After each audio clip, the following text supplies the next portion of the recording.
ब्रह्ममुरारिसुरार्चितलिङ्गं निर्मलोभासितशोभितलिङ्गं जन्मजदुःखविनाशकलिङ्गं तत्प्रणमामि सदा शिवलिङ्गम्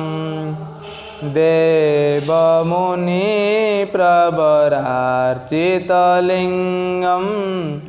कामदहनकरुणाकरलिङ्गं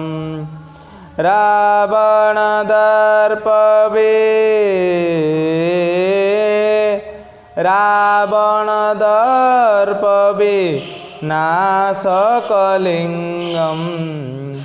तत्प्रणमामि